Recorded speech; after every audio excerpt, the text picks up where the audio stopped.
I called the cops on a weird RV, and they told the kidnapper where I live.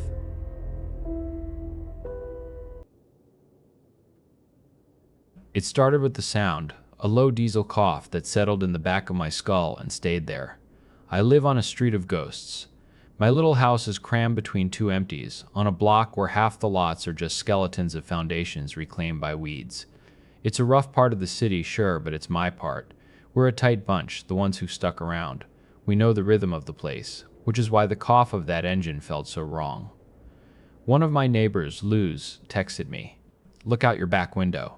I did, and my stomach dropped. Not 10 feet from my house, perched on the crumbling edge of the retaining wall that passes from my backyard, was a monster. A 40-foot motorhome, the kind you see barreling down a highway in the middle of nowhere, not wedged into a dead-end city alley. And the window it was parked directly in front of, my bedroom window. For a couple weeks, we all just kind of ignored it. Maybe it was a foreman for one of the demo crews a few blocks over. We told ourselves that. As long as they kept to themselves, fine. But every time I looked out my window, I felt a prickle on my neck. That thing was a beast, and a wrong move, a slipped break, and it would come crashing right through my wall, right into my bed. The real problem was the alley. It was completely blocked. In this city, getting a vehicle towed is a nightmare, especially if they think someone's living in it. You need proof it's a hazard. So, after a few useless calls to the city, I ordered a cheap little webcam and stuck it on my windowsill, pointing out back.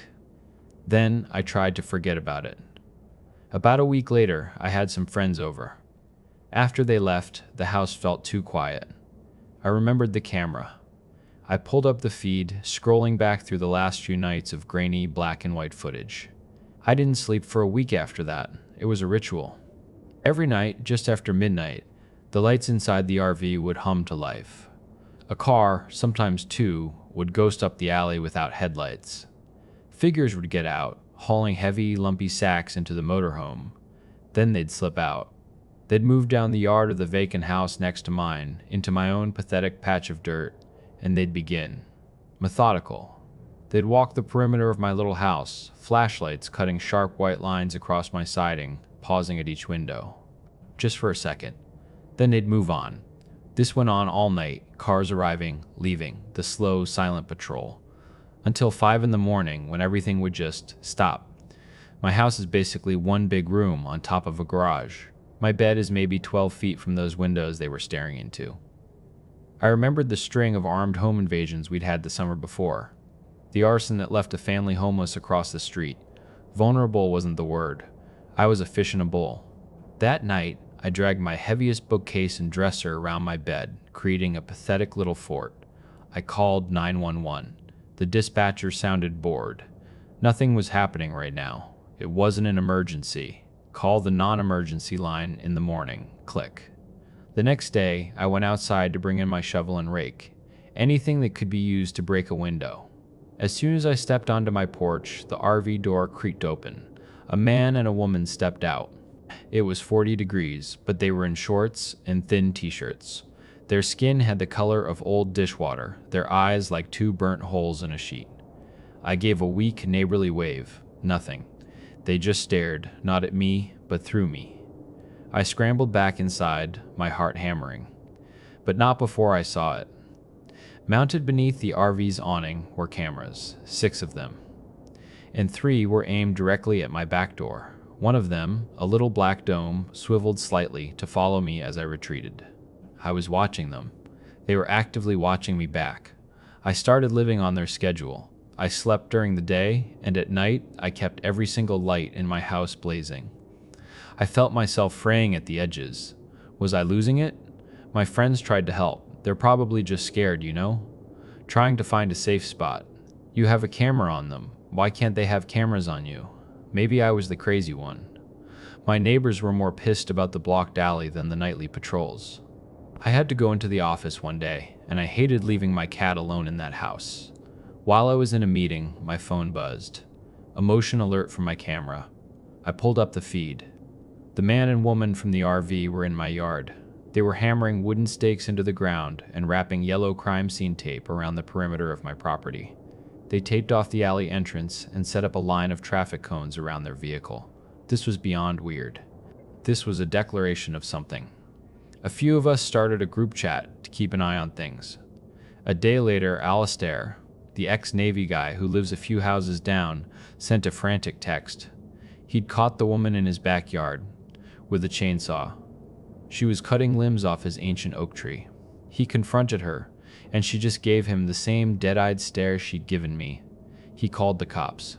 I watched from my camera as 2 officers showed up, looked at the tape and the cones with confused expressions, and then suddenly sprinted back to their car, hitting the lights and siren as they tore off. A call about a shooting a few blocks away came over the scanner. They never came back. Another night passed. The RV's car alarm started going off every few hours, a piercing shriek that jolted me awake each time. Then the engine would rev, a deep, angry growl that vibrated through my floorboards. I finally fell into a dead sleep around mid-morning, only to be ripped from it by furious shouting. I grabbed my phone, pulling up the live feed. It was Alistair, red-faced and screaming at a cop. The cop was banging on the RV door with his baton, yelling for the occupants to come out. And parked behind the RV was a car I hadn't seen before, a low, sleek black sports car that looked like it had been dropped in from another planet. I slipped out my front door and walked the long way around to the mouth of the alley. I started babbling to the officer, the whole story tumbling out of me in a rush. He asked if I'd seen anyone leave. I checked my footage. The sports car had shown up at 5:30 a.m. No one had left.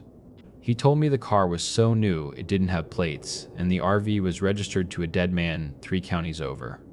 As he was writing a 24-hour tow notice, the sports car's engine roared to life. It shot backward down the alley, tires spitting gravel, nearly slamming into the police cruiser. The cop shoved me back. "Get inside."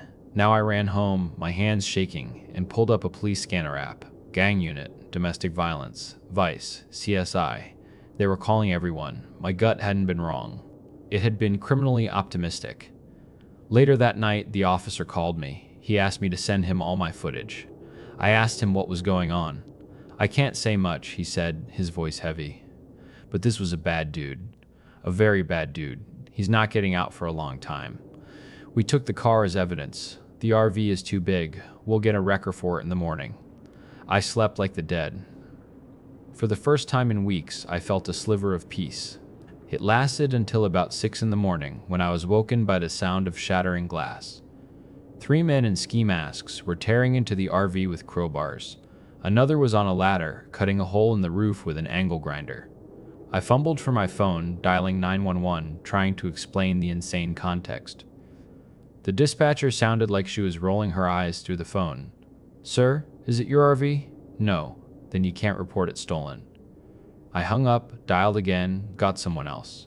"Sir, we already have a tow truck, en route. Are you sure that's not them?" Just as the men got the RV's engine to turn over, the massive tow truck rounded the corner.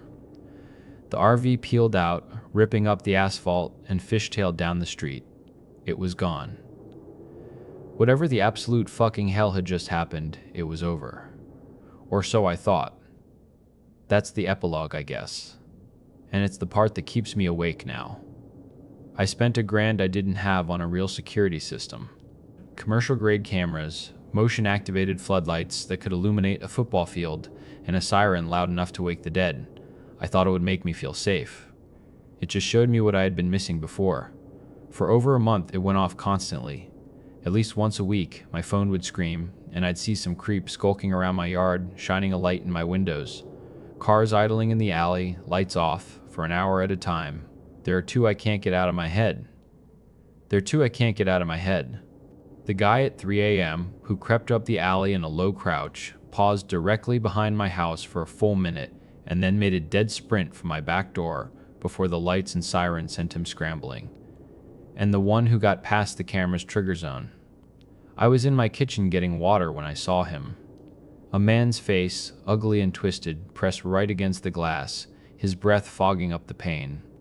The alarm finally went off, and he took off.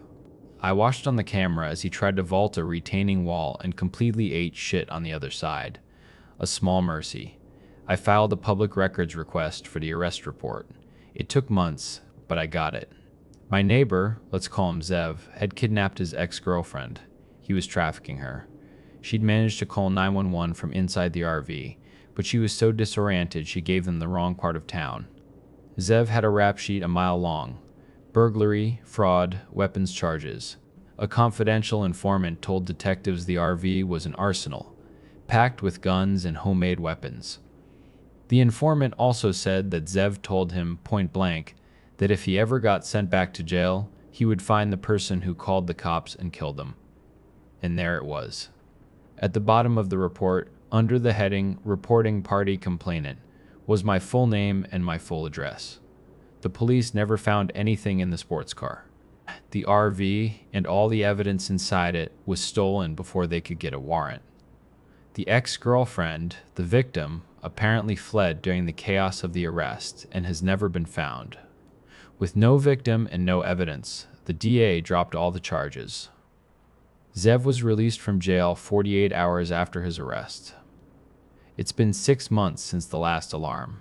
I tell myself that's a good thing. I really do. My house is now lit up 360 degrees. I've planted thorny, dense bushes under every window. I sleep with a rifle leaned against my nightstand. Nice new families have moved into the vacant houses on either side of me. They seem like good people, and I don't have the first clue how to tell them where, exactly, they've chosen to live.